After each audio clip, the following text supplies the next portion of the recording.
Alright, today I am going to give you guys a detailed look at this ZD Toys Mark 7 figure. And yeah, it arrived along with the Mark 42. They pretty much came out together, so yeah, there it is. And then on the back of the box, it shows a couple of pictures of the Mark 7 in action.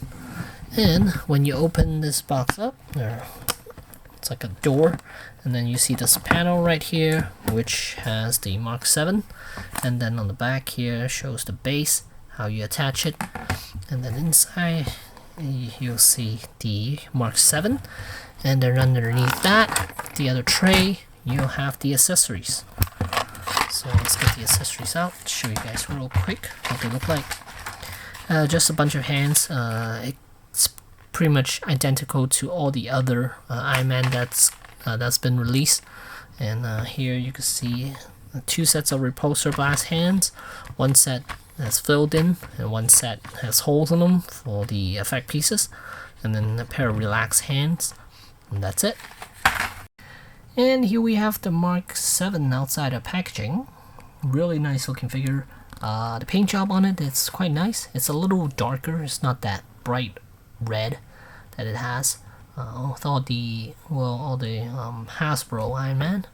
You can see if I compare it to a Hasbro Mark 7, you can see the paint job is definitely darker, and has that metallic look to it, while the Legends does not. And the Legends cost $25. This one, the ZD Toys, cost $37, and I think it's totally worth getting if you want a really nice looking Iron Man Mark 7 here. And here's the back side of the Mark 7, and it does have an open flaps back here, just two. These two on the bottom. Here we have this one and this one. There are the open flaps right there, and there's the back of the figure.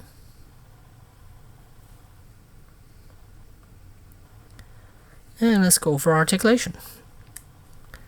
Alright, as far as articulation, head is on a ball joint, but it could only give you about that much of a looking up motion. And if you open up, if you pull up the chest a little bit, then it can give you a little more. So if you want to do a flight pose, still not that great actually. So it's going to be at an angle like that. If you want him to look, if you want him to have a straight eye level. And let's go back to articulation. Shoulders on the hinges right here. It doesn't come out or anything, it just moves up and down. So and then arms, shoulders does extend out. Sorry, out of focus. It does extend out like so, right there. Gives you a little more range, but his arm can only go up to about that much. Can it go even further? Let me see. No, yeah, no, just that's about it. Yeah, I can only go up to about that much. And then bicep swivel right there. And then he does have double jointed elbows. Can give you about that much, and that's it. And then he has a ball jointed wrist. As for the torso, chest, again you can extend up, gives you a little more range because it's the ball joint, but do be careful. The rib cage section,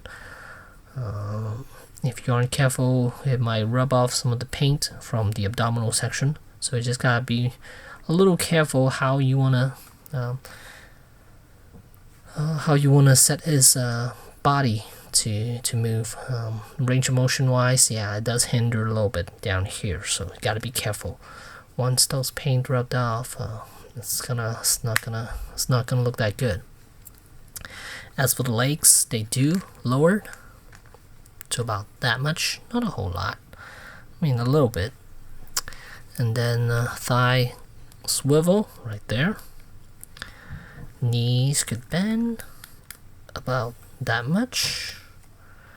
and there's a ball jointed ankle, but there's the flaps in the front and on the back does not move, so he is somewhat limited as far as range of motion for the ankles. But the feet does pivot left and right, so it does help with for him to stand on the ground with his legs spread apart a little bit. Does help with that. And overall, what else can I tell you? Paint job is great. I honestly might be a little tough for him to do a landing pose. Let me see if I could achieve it. And he is capable of doing a landing pose, but you can see this leg does extend out quite a bit. Unlike SHF, where they added a ball joint in the thigh section, which allows the leg to move more straightforward instead of out to the side like this. So right now, this figure will only look good in this angle right here. That's why they showed it in this angle too when they're doing the landing pose. Because if you look at it from here, it looks quite nasty. But here, it looks perfect. Look at that. And just a little camera magic for you guys. And yeah, look at that. Terrible. Yikes. Not even from the front. Not that great. But here, perfect. And I have to say, the only 1/12-ish scale figure that could do a very natural landing pose is SHF. And again, it is due to the fact that they put a ball joint here on the thigh instead of the swivel joint like everyone else, because swivel joint will not allow you to move the leg forward any bit. But with the ball joint, you're able to rotate this leg at least to some sort of a angle like this instead of straight out perpendicular. You can move it at the corner so it almost parallel to the body. It will look way more natural that way. And as far as his height, this figure stands about almost 7.25 inches in height. And let's do a comparison with other figures. Here I have a Marvel Legends Mark VII, and as you can see, if you do a straight up comparison, you can see the paint on it is much nicer on the ZD toys, but it doesn't have the painted arc reactor or the painted eyes, so he looks deactivated this way. But the paint job wise, he is top notch compared to the Legends. Legend costs 25, while this one costs 37, so a little more. I'm happy to pay that amount for something this nice. Here's a comparison with SHF. As you can see, SHF is much shorter, definitely a head shorter, a little more than a head shorter actually.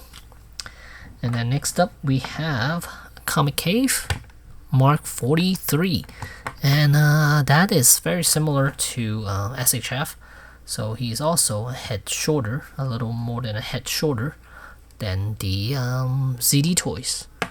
And then next up we have Mayfax Mark 43 in comparison, and he too is a little short, almost a head shorter. And lastly, I have my newly acquired Mark 43 from 30, and that one, it's very similar as far as the height difference is concerned. They're almost identical. Yeah. And lastly, I just want to do another close-up look at this figure before I end this video. And I have had people ask me about swapping heads with the human head sculpt. These joints are really tight for the head. I don't know how they put these on. It is on a ball joint, but it is really tight, and I don't want to destroy the head in the process or the neck joint in the process. So I am unable to remove the head off these figures. I'm sure it is possible because it is on a ball joint, but I don't want to run the risk. I don't want to run the risk of breaking this figure. So, and I think he will look great with the Legends head sculpt. That Mark 85 head sculpt of Tony Stark. I think he'll look great with that. But I'm not one to remove it and try it, so yeah. But he looks great. It's a great figure overall.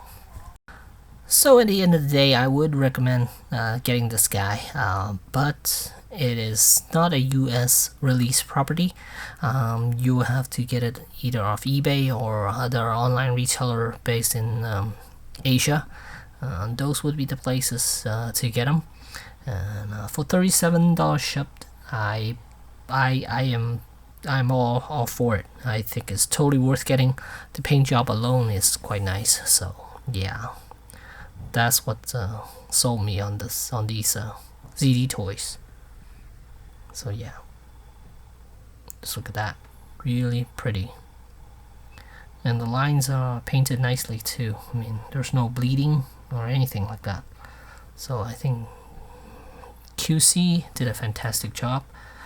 It would have been nice if these panels can change, because in the movie, I believe this one can be changed to gold. And yeah, or just basically have this piece removed. It is another. Well, on the Hot Toys version, that piece is removable, so it exposes a little more gold, kind of represent the end of the end scene where he was battle damaged, and then that panel was gone, and then the same on the other side. And this is not the light up version. I believe eventually they will make a light up version of this guy as well, and so if you want to wait for that, you're welcome to, but I don't plan on getting the light up version, so this is enough for me. So there you go, there's a ZD Toys Mark 7. Thanks for watching.